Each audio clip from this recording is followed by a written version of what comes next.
The impacts of government borrowing. On November 8, 1965, Lyndon Johnson signed the Higher Education Act into law. One signature created federal financial aid, work study, and student loans. Johnson called it this country's investment in human capital, and he wasn't exaggerating.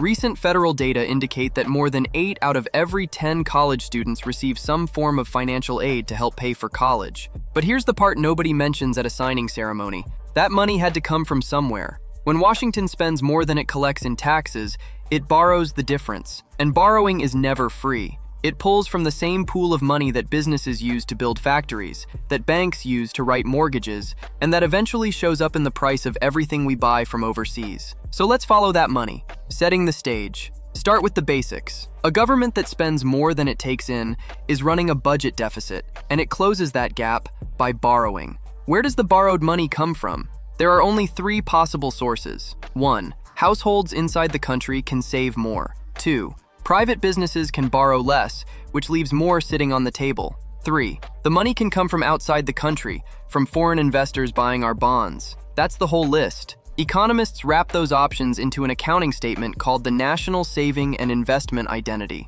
The logic behind it is simple. The amount of financial capital supplied in the market has to equal the amount demanded. Written out, it looks like this. S plus M minus X equals I plus G minus T. Private savings plus the money flowing in from abroad equals private investment plus the government's budget deficit. You can flip it around and read it from the investment side instead. I equals S plus T minus G plus M minus X. Private investment equals private savings plus public savings plus the trade deficit. Don't get tangled up in the letters. The one thing to hold on to is that this equation always balances. It has to, which means if one piece of it moves, something else has to move with it. The main idea, 3 doors. So when the budget deficit gets bigger, at least one of 3 things has to happen.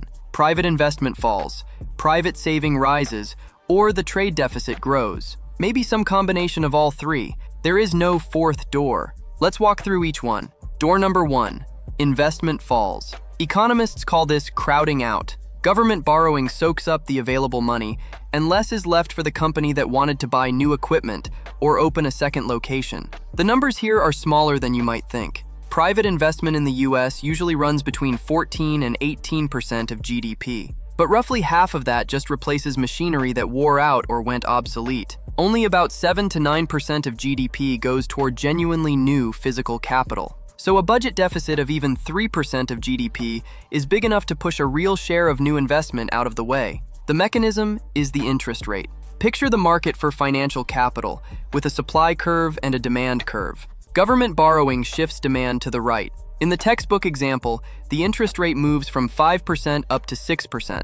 Surveys of the research suggest that every 1% increase in the deficit raises interest rates somewhere between half a point and a full point. Higher rates make firms think twice about building anything. Door number 2, private saving rises. Imagine a household that watches the deficit climb and thinks, sooner or later I'm paying for this in taxes. I'd better start putting money away. If everyone reasoned that way, private saving would rise dollar for dollar with government borrowing, and nothing else in the equation would budge. That theory has a name, Ricardian equivalence, after the economist David Ricardo. Does it hold up? Partly. US studies suggest that when government borrowing rises by $1, private saving rises by about 30 cents. Real, but nowhere close to a full offset. Door number 3, the trade deficit grows. In the mid-1980s, people started talking about the twin deficits because the budget deficit and the trade deficit were climbing side by side. The federal deficit went from 2.6% of GDP in 1981 to 5.1% in 1985. Over the same stretch, the trade deficit went from 0.5% to 2.9%. The exchange rate explains the connection. Foreign investors who want US government bonds first need US dollars, so demand for dollars rises. At the same time, they hold on to the dollars they already have, so supply falls. In the textbook example, the dollar strengthens from 0.9 euros to 1.05 euros. A stronger dollar makes our exports expensive for other countries and makes imports cheap for us. Trade deficit grows. One honest caution. These two deficits don't march in lockstep.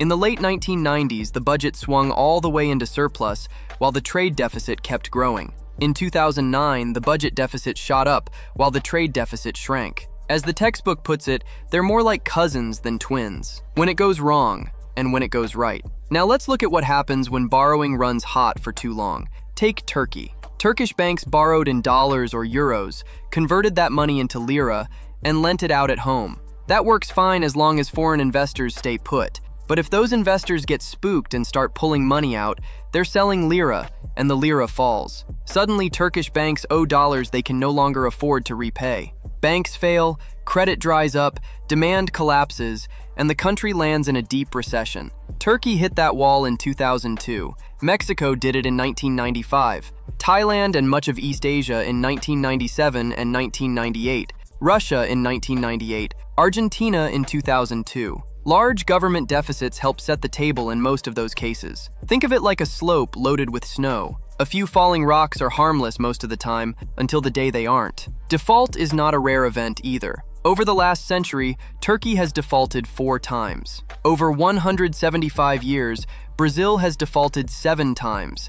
Venezuela 9, Argentina 5. Could that happen here? A Brookings Institution report points to slower moving risks instead. An aging population will demand more government services. Interest costs on the debt will climb, forcing spending cuts or tax increases that nobody wants to vote for. And a rising debt-to-GDP ratio tempts a government to let inflation run, since inflation quietly shrinks what it owes in real terms. But there's another side to this, and it matters. Borrowing to buy groceries is different from borrowing to buy a house. In 2021, the federal government put about $146 billion into transportation and roughly $237 billion into education, training, and employment programs. Roads, water systems, schools, and research raise what the economy can produce. The catch is that public investment answers to politics as much as economics. Money gets spent where it wins votes. K-12 spending per student has risen for decades, while test scores have barely moved,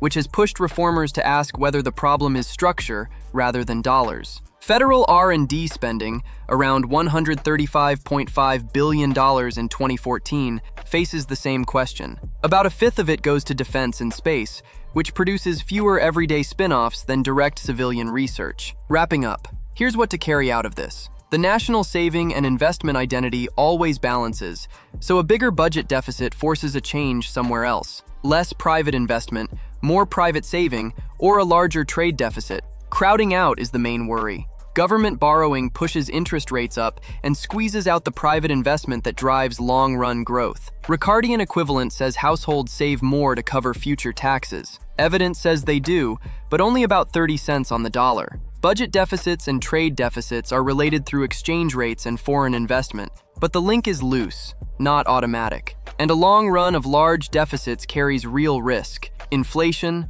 a squeeze on private investment, and dependence on foreign money that can leave in a hurry. No government has to balance its budget every single year. The question worth asking is what the borrowed money buys. A road, a lab, a Pell Grant. All of those can pay back more than they cost. Interest on debt we ran up buying nothing in particular will not. Thanks for watching. Be sure to like this video and subscribe to this channel for more videos designed to help you learn more about economics. I'll see you in the next Learning Star video.